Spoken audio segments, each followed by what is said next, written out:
There's a secret world just outside the hospital walls where clinicians trade stethoscopes for startups. If you've ever wondered how someone goes from seeing patients to building the future of healthcare, you're in the right place. I'm Kayla, a PA on a mission to figure out what comes next. When I started researching careers in health tech, I found confusing job titles and zero clarity on how clinicians actually made the transition. So I went straight to the source, the people who already did it. Each week, we demystify a specific career path by someone who's already living it, whether it's from the bedside to the boardroom, the startup, or something completely different. Whether you're planning your exit, passively curious, or already working in health tech, this is your insider's guide. Welcome to Corporate Espionage.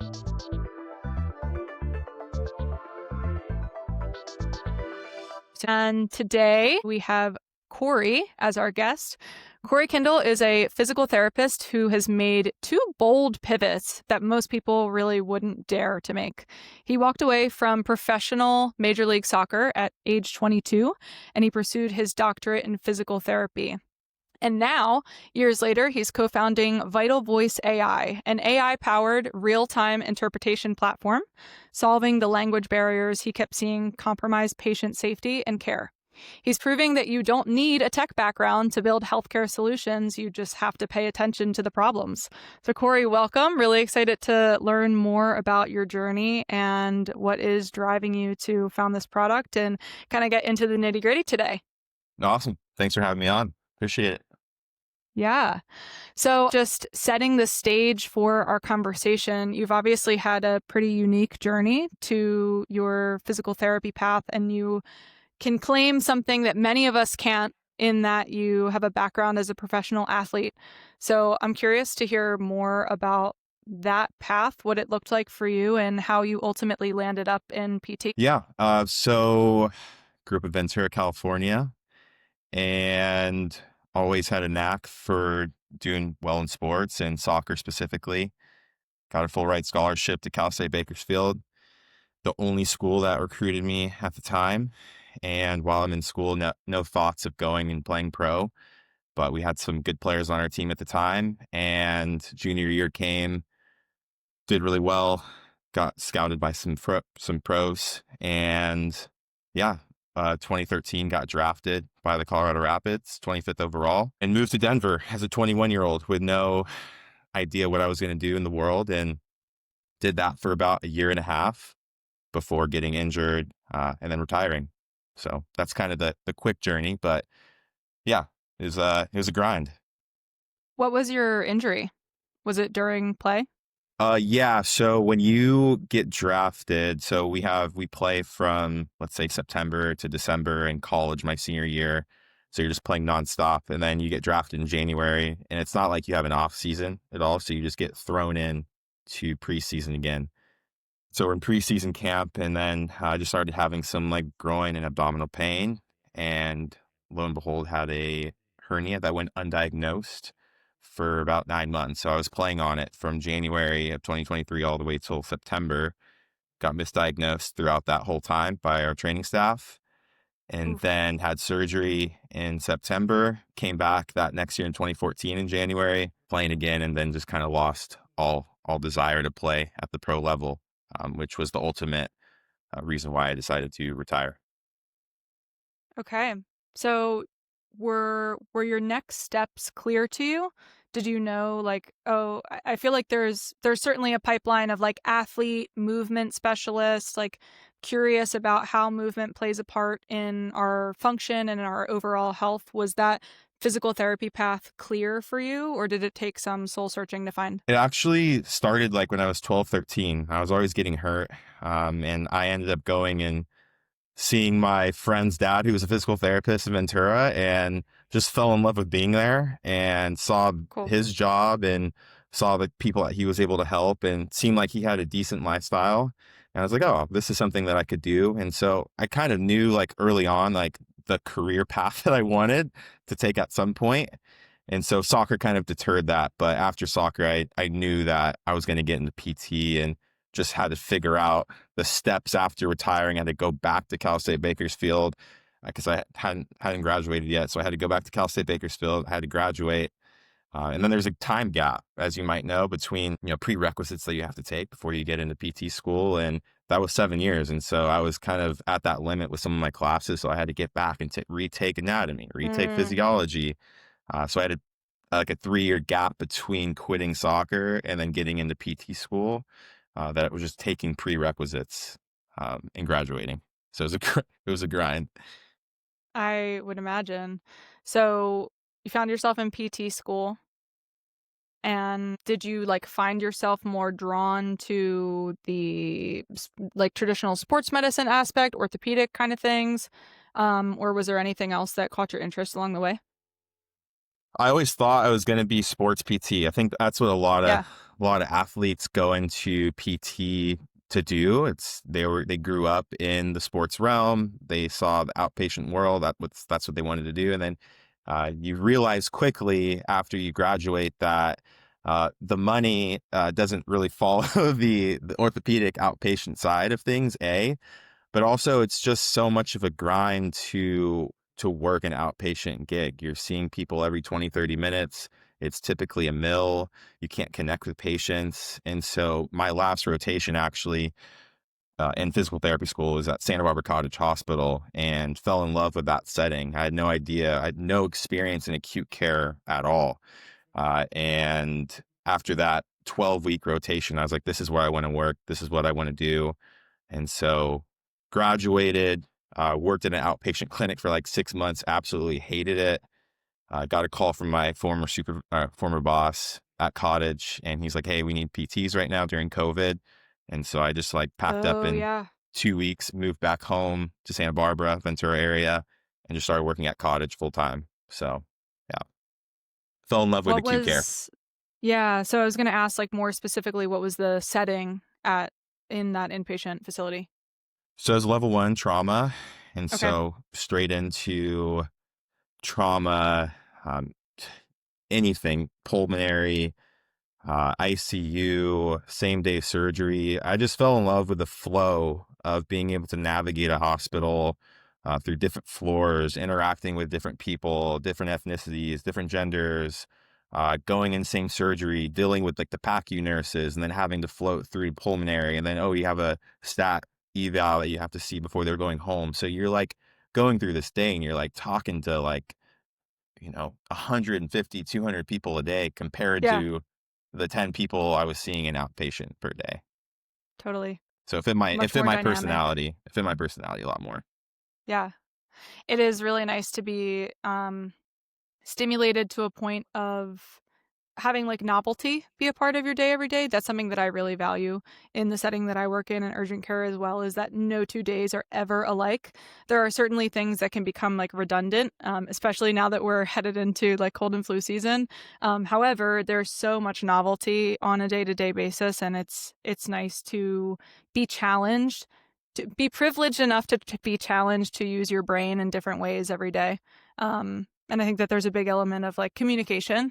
How do I, make a really good first impression with someone in the first 90 seconds that they're ever meeting me? Yeah. And, like, how do Yeah. I establish that trust?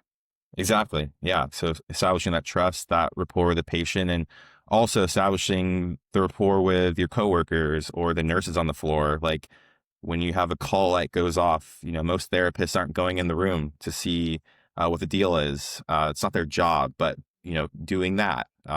Maybe you got to change the chucks. Maybe you got to change a brief. Like doing things to just gain trust, and from not just the patients, but also from the nurses, the doctors, from everyone. Obviously, we both share the sentiment that there are a lot of really positive things about the settings that we've worked in the past, and, like, what that does to us on a mental sort of clarity level. But I'm curious, you are in the middle of a pivot right now. So there had to be something that came up for you that made you start to kind of look for something different or look for what else you can be doing. Yeah. Um, I think it started after I graduated from PT school. I knew I always wanted to be my own boss or just set my own rules rather than just following status quo, I guess. And so shortly after even PT school, I started a concierge PT business. And I luckily have one home health client that I still work with today after 4 years, and that's exactly what I wanted from PT, was like that continuum of care. Because as Yeah. you know, as a PA, it's like urgent care, hospital, outpatient. You see this person for 12 weeks, their insurance runs up, you can't see them anymore, and then you have to write a new order, and there's no continuum of care. And so I always knew I wanted to do that, and I'm forever grateful of my client that I still have today. But yeah, just pivoting fully into another world of technology has been a world of different for me. And it's been really tough. I've learned a lot from it, and I still keep learning from it. But yeah, it's been really tough overall. So, Vital Voice, my understanding of it is that like it's almost a real-time transcription on a medical grade for patients who don't speak English as their first language. Is that correct? Yes. So right now, you go into a patient's room, they speak Spanish, the provider doesn't. We have to use tools to call into like a AT&T line or a Verizon line. Uh, it takes a really long time. You lose rapport with patients as this app loads. Sometimes it disconnects. It's very sporadic. The person might be driving a car. You can't really hear them, and it disconnects quite often. And so I just always thought, for the past few years here, like there's got to be something out there that I can create that is able to bridge the gap between these patients. And in my understanding, there wasn't. And so that is why Vital Voice came to be. And it's just bridging that gap between provider and patient. Very cool. Can you tell me more about like, okay, I'm a PT or even I'm in urgent care. I'm going into the room and I have a patient who we have a huge Nepalese population here, so they speak Nepali. What is my flow? Like what's my process to pull up this translator? Yeah. So you can go to the App Store, download the app. It's called vitalvoice.ai. Hmm. You go onto your MDM phone at work. You open Vital Voice. You go into the patient's room. You know they speak Nepali. Nepali is already selected as the patient language that you wanted to have translated. Go into the patient's room. You press connect. Within 3 seconds, you're basically just using this phone as your translator. And so every single thing that you say gets translated in Nepali, and everything that the patient says in Nepali gets translated back to you in English in real time. And it also has a transcription flow on it as well. So for people that maybe need visual cues more, so you can show them Yeah, what it's saying for that feedback. very cool. That's a really nice feature to blend. I'm probably not supposed to say this, but I've like used ChatGPT with patients. And I'll just say like, I think the last time I used it was with a Chinese speaking person, and we pulled it up and it like is showing them, characters that I can't read. And then it's showing me English words that I can read, and it's speaking both dialects to both of us in real time. And I felt like the like marriage of the audio and visual feedback was something very different about the translator services, because I've also only experienced like phone call translator services or video chat translator services, neither of which have a like live transcription feature. I don't even know half the time if they're accurate. Um, and I've like had instances where the patient has a friend who knows like 50% more English than them and had intended on being their translator, but I was like, no, like we need to do this the right way. Let me call this line, blah blah blah. And then their friend ends up saying like, hey, like he's not saying the right thing. Like he's not saying what you want them to say. So there's an added element that like I feel like in practice I would feel at ease about also, of being able to really verify that, right? Like a robot has no incentive to lie to you. I don't know why translators do either, but it obviously happens. So that would be a really nice sort of like verifying aspect of that Well, as and well. there's no way to know, right? Like, because Yeah, you're relying on this, you're relying on this person, and these translators that work for these companies take internal tests to become verified translators. And so, what's in it for a company to just kind of hire someone that knows a little bit of Spanish, that yeah, can get by, and they can charge a premium for that. So, even on top of that, the difference between using like ChatGPT and Google Translate in a healthcare setting is that that conversation, that PHI, could potentially get for sure. leaked to Google. Yeah, And so that's something also that's separating us from others, is signing these BAAs with these companies, these vendors that we're using to keep it closed looped comparatively yep, to others that have open-ended loops to keep training these LLMs. yeah, understood. So making sure that it's like HIPAA compliant. Um, Very cool. I'm thinking like future driven, does Vital Voice have any intention of integrating over an EMR so that those transcriptions and like the data and like the qualitative aspects that you learn about the patient are documented? Yeah, yeah, we have If aspirations Epic will of, let you in? yeah, I mean, they're pretty good about that. Uh, they've never acquired a company.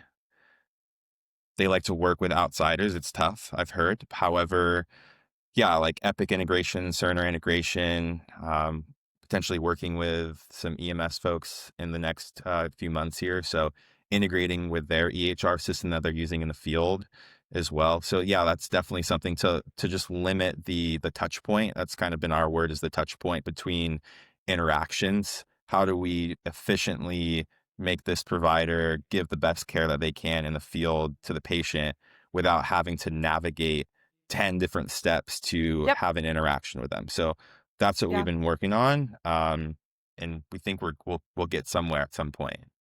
Yeah. Yeah, I definitely believe in like streamlining that process will improve the whole flow. Like it's so clunky right now.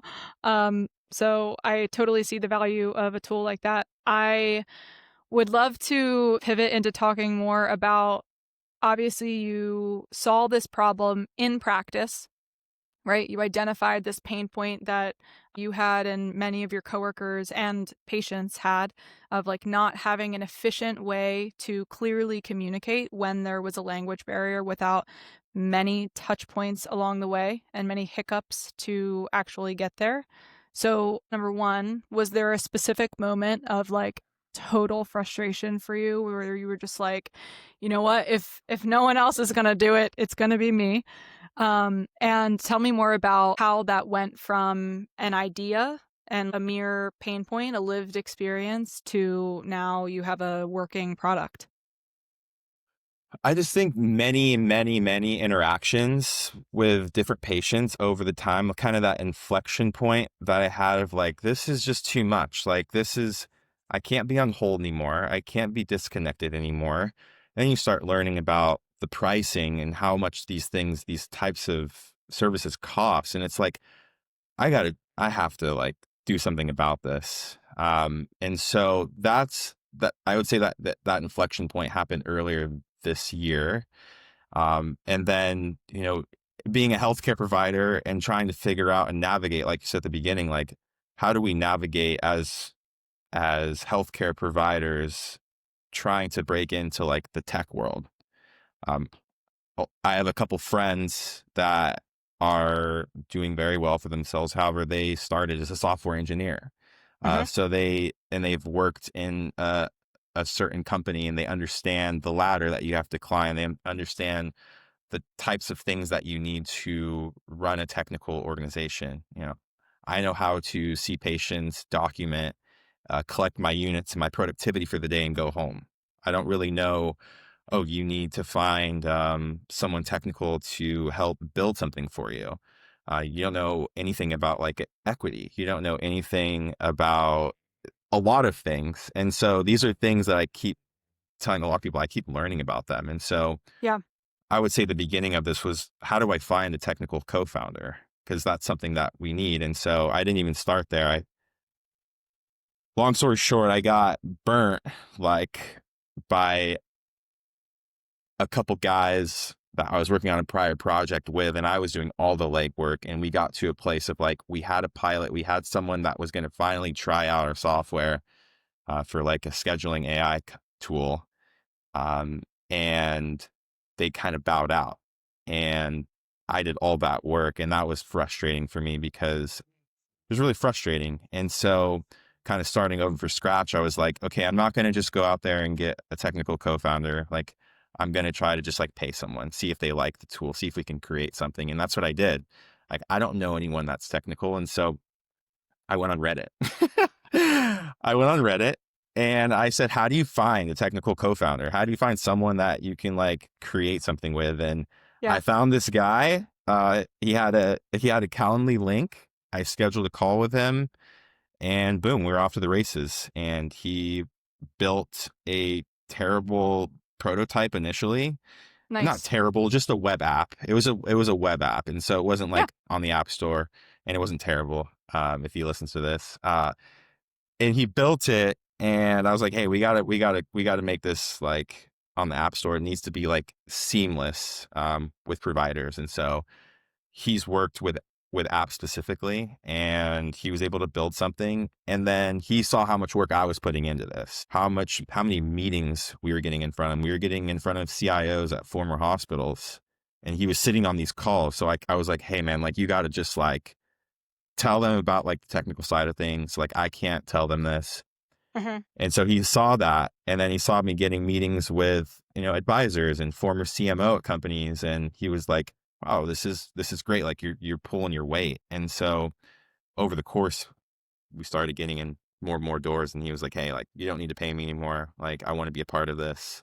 And so, but that happened like so much more natural than it had in the past. But you have to kind of, I think, go through those experiences and learn from them to realize like, hey, like you can't just like once you meet someone like, hey, you're on board fully. Like you need to work with them for a little bit and see what they're good at and see what you're good at.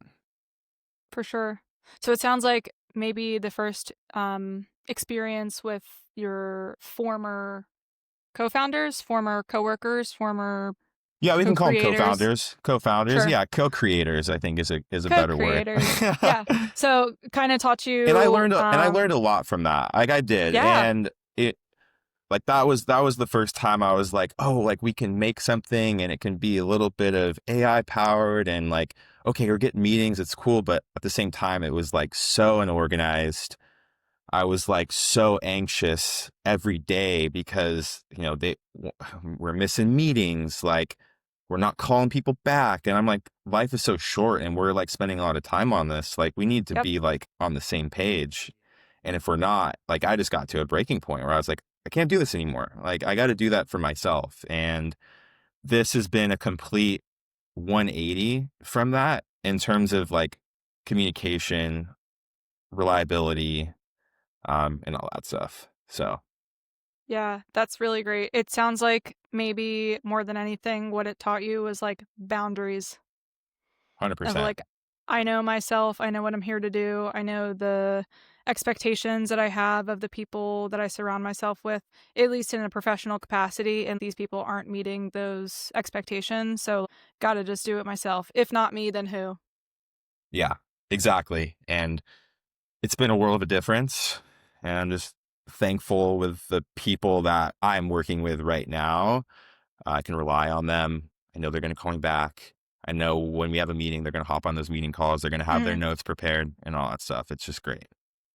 Awesome. So I love that the origin story of finding your co-founder is literally I hopped on a Reddit page.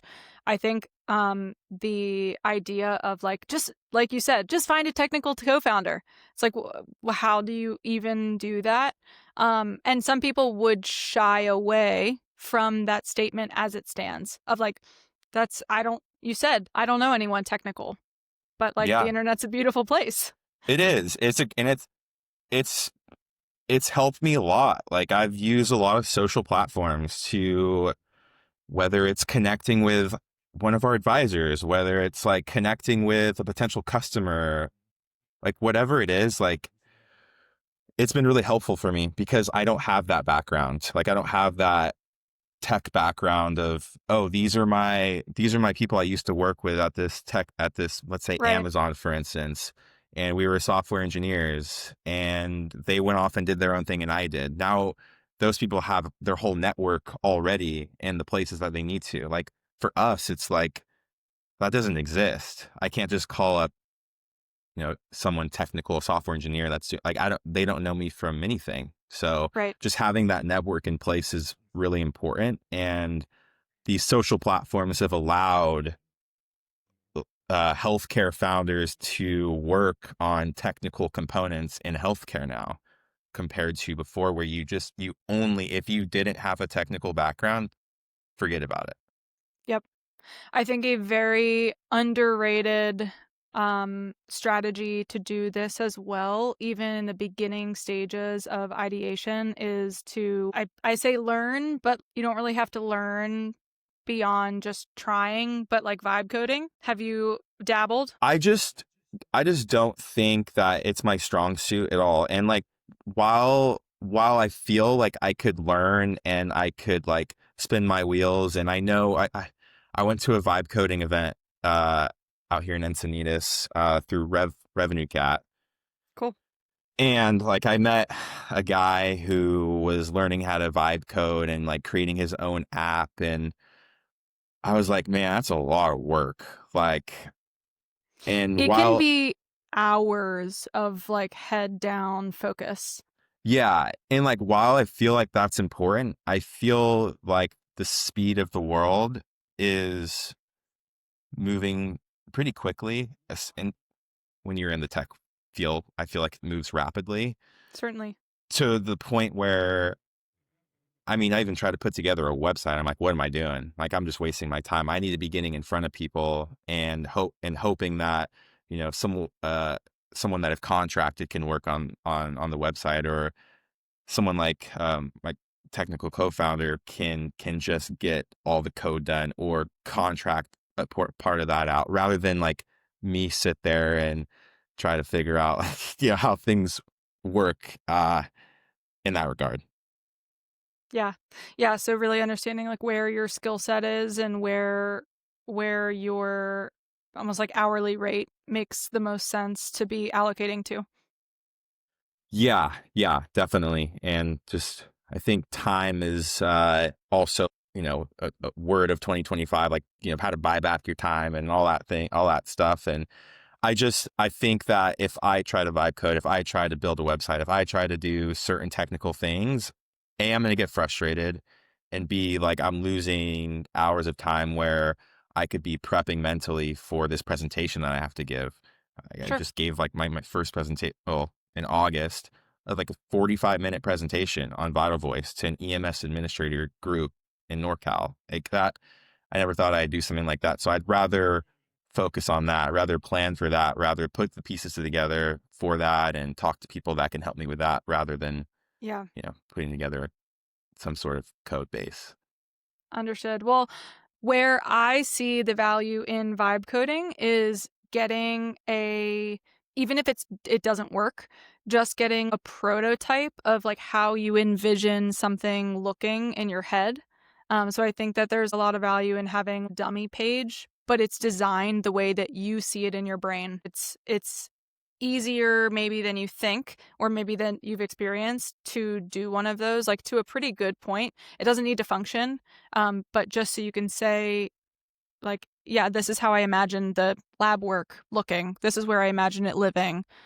This is the page where you see your vitals. This is the page where you see your transcription. And like, this is visually how I see it. I've done a couple of or two hackathons in the past like 6 or 9 months, and I vibe coded on both of them. And I don't know if maybe it was just like the juice of the excitement of being in the hackathon, but it really made me kind of fall in love with the creative process of vibe coding, in the sense of like, wow, I literally created something from nothing just from being able to translate and communicate what I wanted to Claude.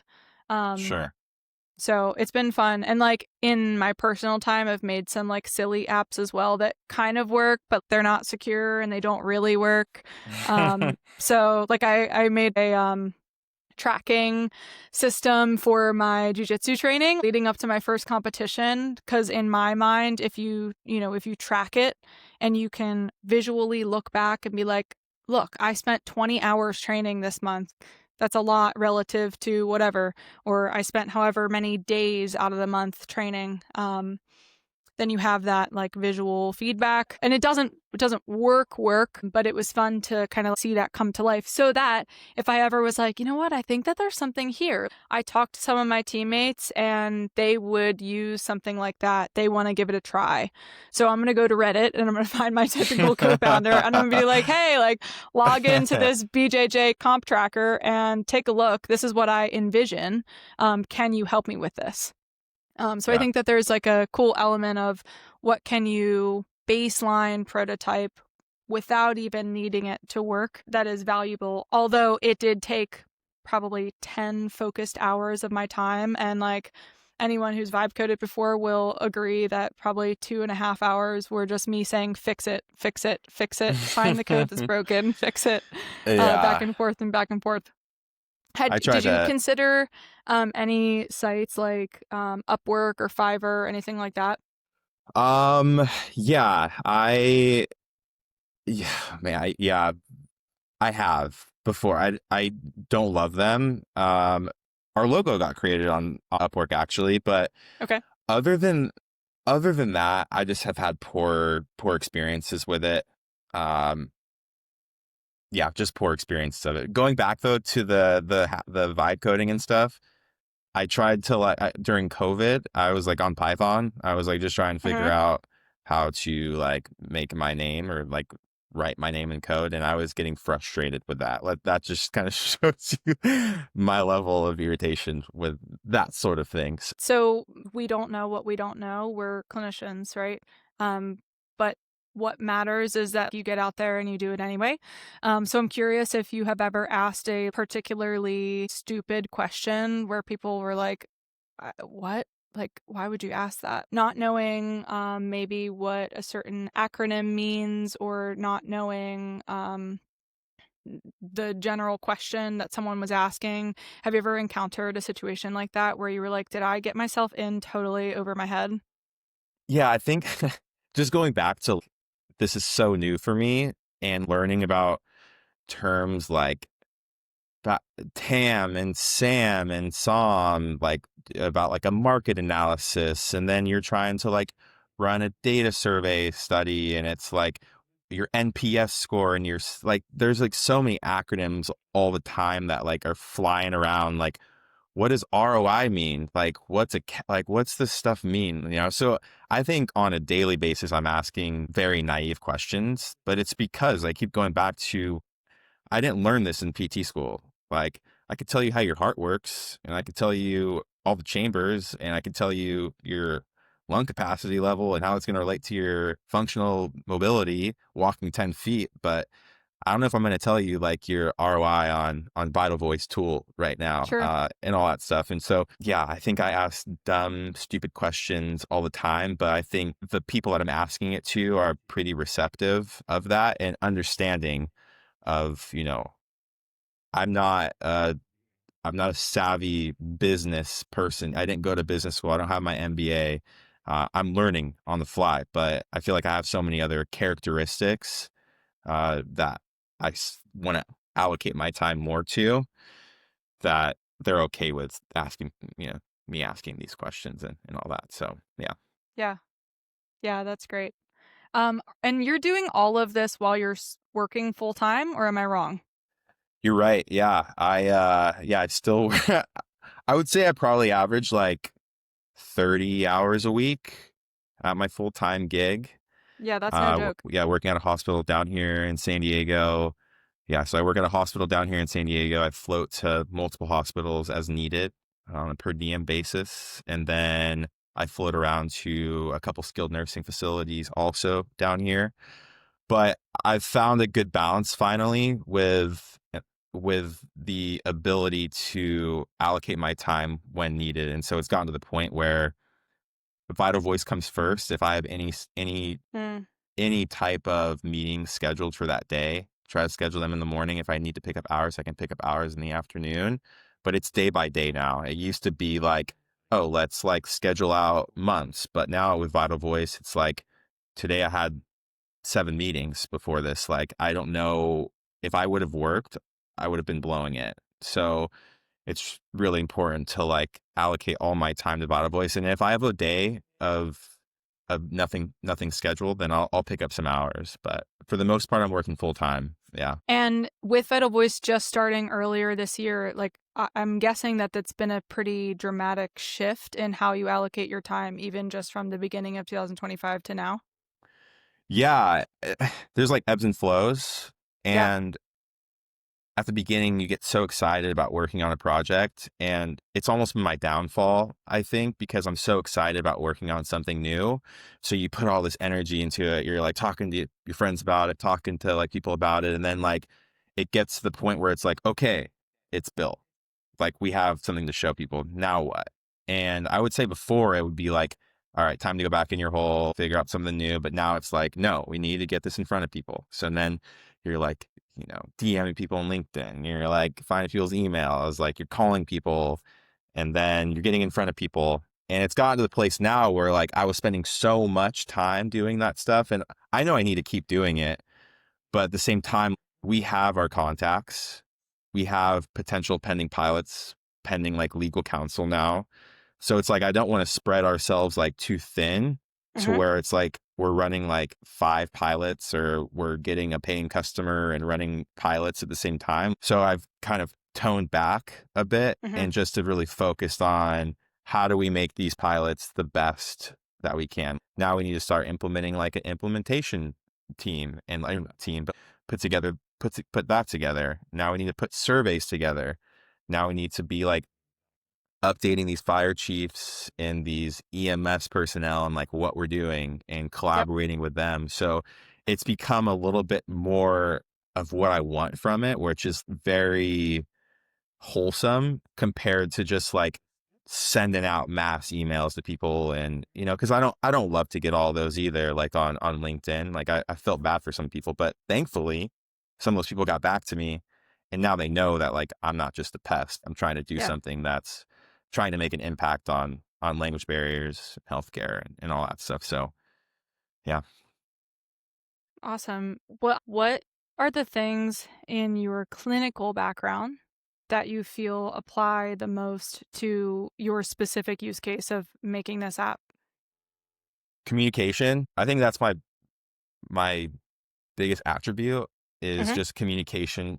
And I think working in a hospital, you have to understand how to communicate verbally with physicians, with PAs, with nurses, with case managers, with the food staff, with CNAs, with janitors. Like you got to know like the flow of everything. You can't just like everyone is on the same page doing their own job, and you have to kind of roll with that.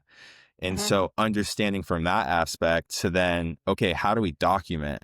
Like, how are we documenting? Okay, we're using Epic, we're using flow sheets, those flow over into notes. Okay, so what's going to make this the best way? And you brought up Epic earlier. It's like, okay, what if there's an Epic feature on the phone that is able to just tap into? So reducing those touch points you're talking about.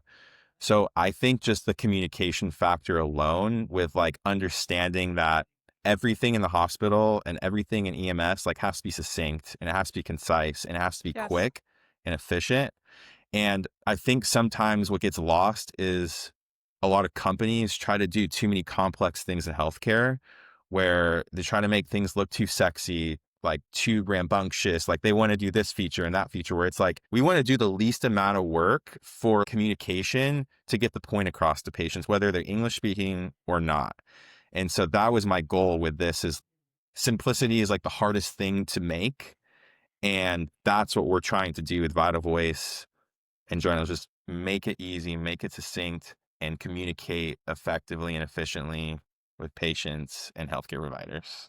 Yeah. I think there's a huge difference in experiencing and parsing through tools that weren't made by clinicians or with any sort of clinician input, because there's a huge difference in why would you build in another click? Why would you build in another stop? Yeah. And I would say some of these, I don't want to talk bad about these companies that are doing well, but they want to have their key opinion leaders, or they want to have, uh, a physician that's just getting equity to say they're getting equity, but that's not the driver of the ship. Like, they're just using a name now Yeah. to get in the door, where it's like, I work with these products every day, like for my past 6 years, and I know the flaws of them, and I know what people like and what people don't like. And Yep. so having that just full time for 6 years attitude of like, this is why, this is why no one uses these tools. I can tell you exactly why. And so just making those tools better, and then, going from there, it's just trying to get in the door in places that it's hard. Yeah. So on the realm of getting in the door, what are some of the biggest objections that you've had for Vital Voice? There's a lot of red tape. So I would say AI, with AI, you already get like kind of a red flag. With Vital Voice specifically, if there's a doctor to be able to like write off something, or if there's time for doctors to look at something and write an order or whatnot, and they're using an AI powered tool, that's okay. But ours is machine translation. Like, ours is every sentence essentially would need a doctor's write off, because we need to make sure like what's being said is like accurate. You don't want to be going into surgery and like someone saying left and it's actually the right, and the doctor marking the right. And then, that's like worst case scenario. Sure. But, machine translation alone is probably the biggest, red tape that we have right now, specifically, within the hospital setting. So the like Department of Health and Human Services and Civil Rights has basically like deemed machine translation not very legal right now to do in hospital setting from a full endpoint perspective, because of doctor write off. You need to know what you're saying is accurate and all that. Okay. However, it's very legal in emergency type situations where something is better than nothing. So Okay. that's the avenue that we've kind of pivoted to. Interesting. It's curious to me that like the machine learning has red tape around it, but the poorly functioning, poorly operated live translator services are not red taped. That's curious. Yeah, yeah. And they've just been around for so long, Yeah. where, and they own so much of the market, where it's hard just to fully pivot to something new. And once you do a little bit of digging, like you can do about a lot of things, you start realizing like, oh, so they have to be like qualified human interpreters. Okay.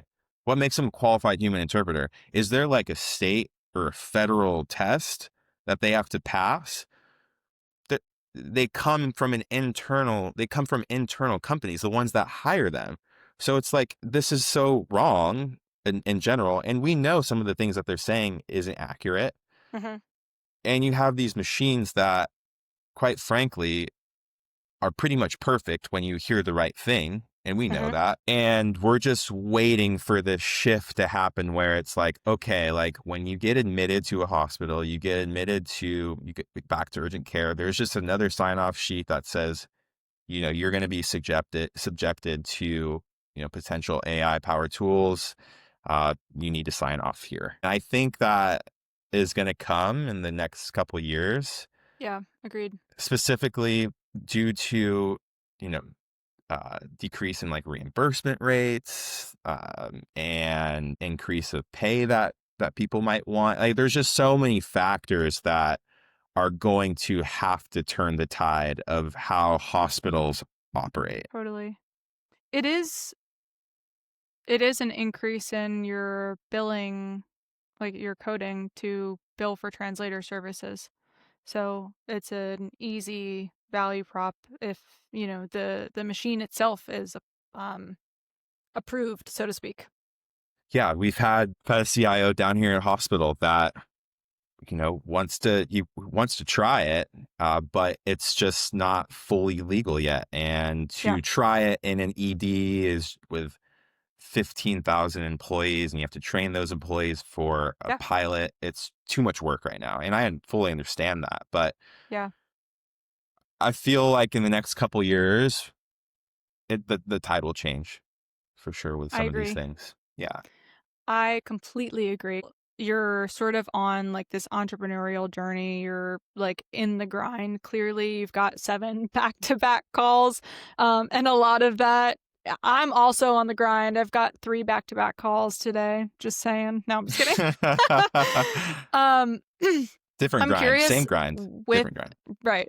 I'm curious with your like professional athlete background and even doing college sports, how any of the values that you learned along, that journey, how they're serving you today. Yeah, I like getting drafted and not knowing like where you're going to go as a 21-year-old, showing up to Denver and staying in a hotel for a couple months.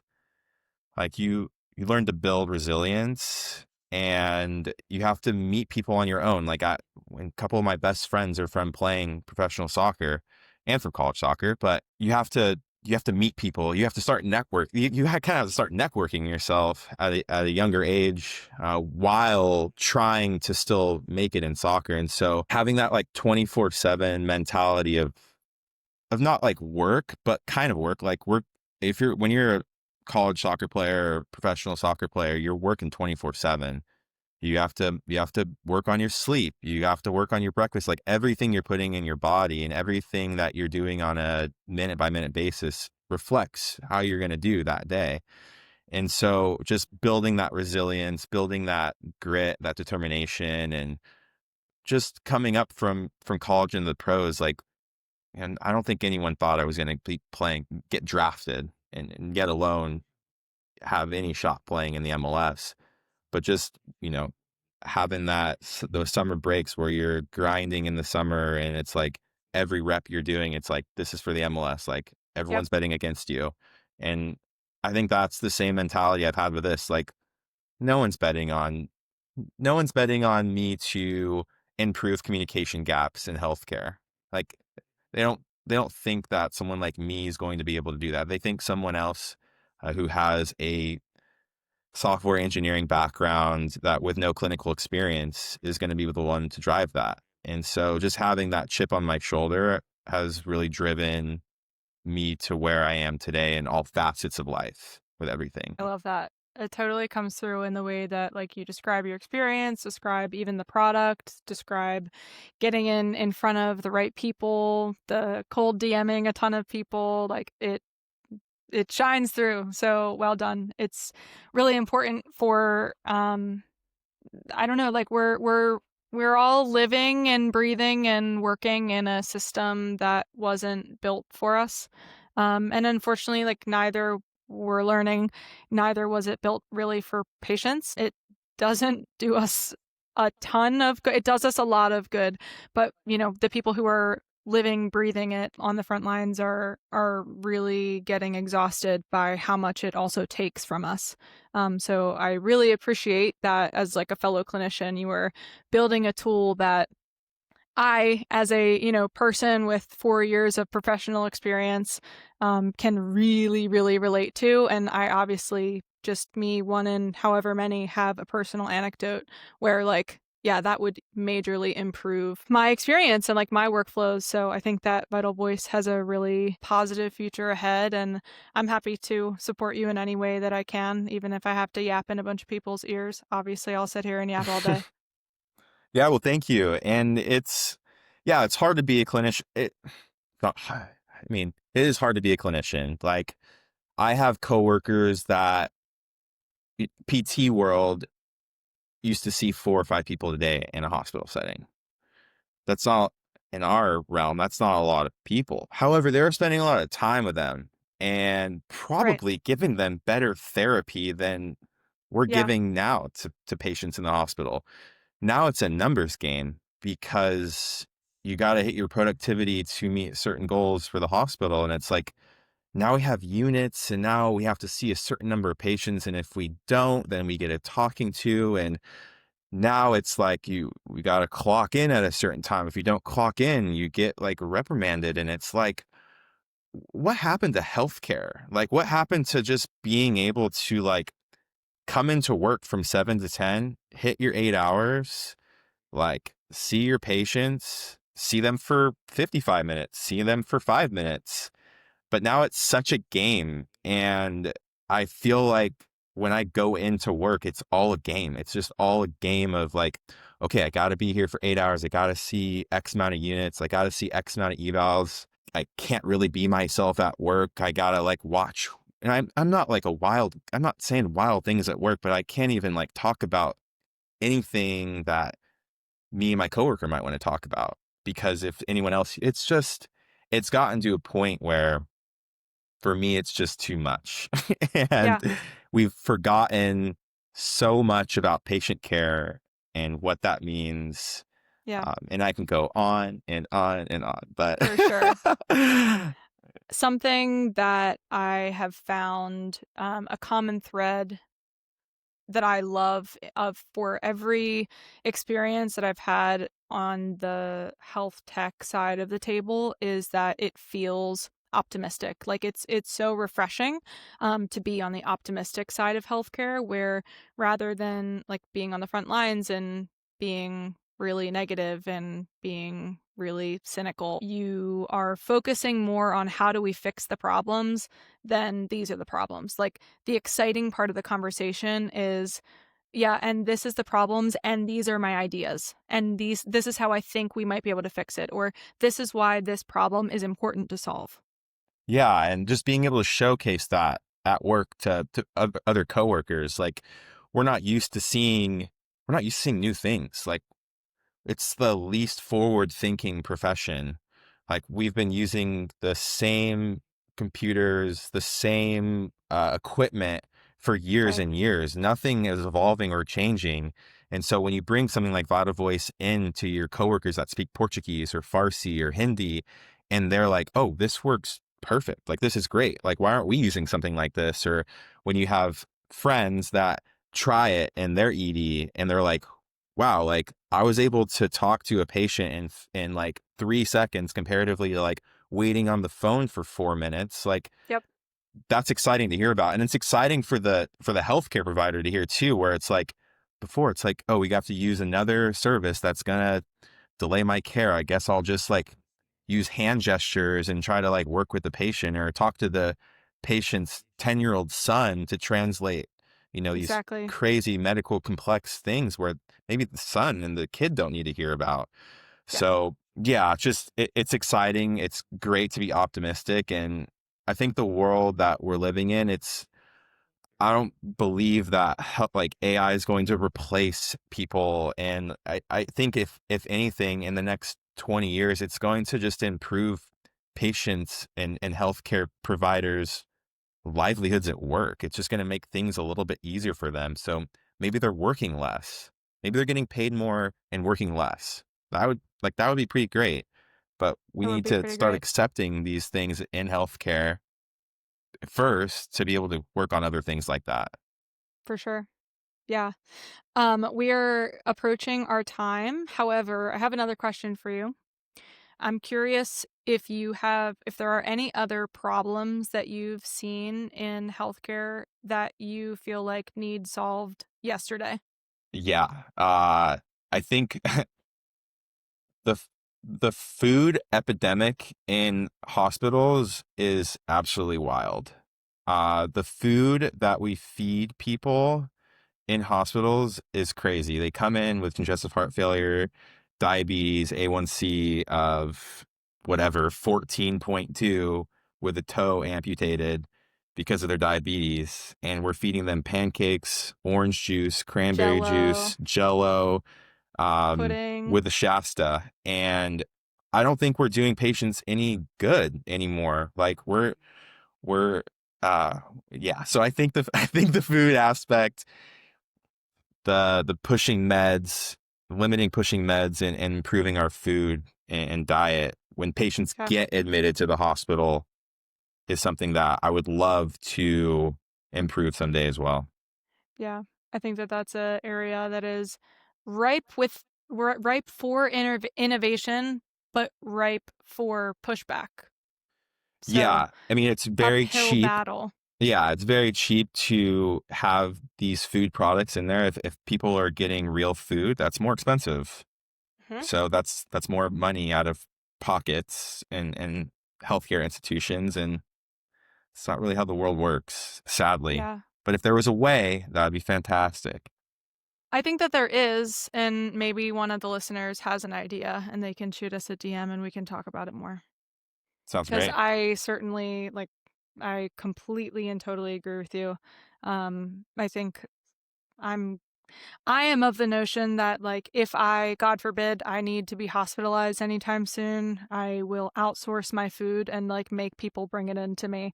Hope that they're available and they're kind and they're willing and whatever. But yeah, I think the power of real food cannot be underestimated in just our overall health and wellness, no matter the context, but especially in acute times of illness. 100%. Completely agreed. Yeah. A lot of times when people ask me, like, what they should do when they have a cold, like, I barely even talk about medication. I'm just like, make yourself a pot of soup, cut up some veggies. You need to be eating, like, colors. You need to go outside and go for a walk.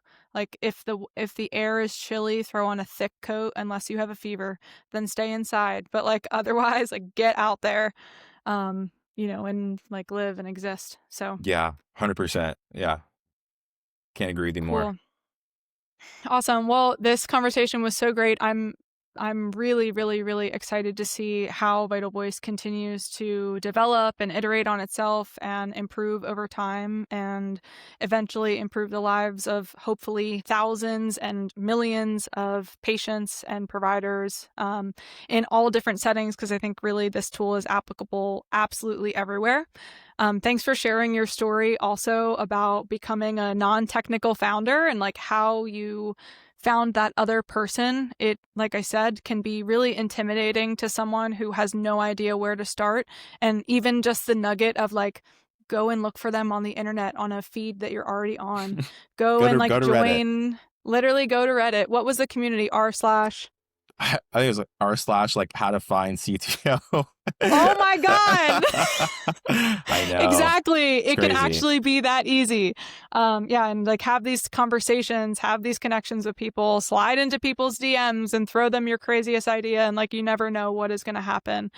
So thank you a lot. That is really just such good, valuable, concrete, although simple information that sometimes we don't think of until someone drops it into our brain. So thank you for sharing all of that great information. If the listeners want to learn more about Vital Voice or want to reach out to you to continue the conversations, how can they learn more about the product and where can they find you? They can find me at Kory_Kindle. And then our Instagram handle is at vitalvoice.ai, and then www.vitalvoice.ai. You can find me on LinkedIn, Facebook if we still use Facebook. Ooh, Don't use X all too much, but yeah, Instagram or LinkedIn's probably the best. perfect. And I'll make sure that we link all of the places to find more information about Vital Voice in the show notes as well. So feel free to head there. Again, I'm Kayla. If you want to reach out to me, I'm at its.kla.b on Instagram, and I'll drop my LinkedIn in the bio as well. If you are a clinician who is pushing the status quo, diving into entrepreneurship, innovation, shoot me a DM. I really want to hear from you. I want to share your story. Thanks for listening to another episode of Corporate Espionage. Feel free to like and subscribe and give us 5 stars wherever you listen to your podcast. Please share this episode with your friend. I really appreciate it, as I'm on this mission to empower more clinicians to do more with their title. So thank you, and we will talk to you again next week. See ya. Thank you. See ya.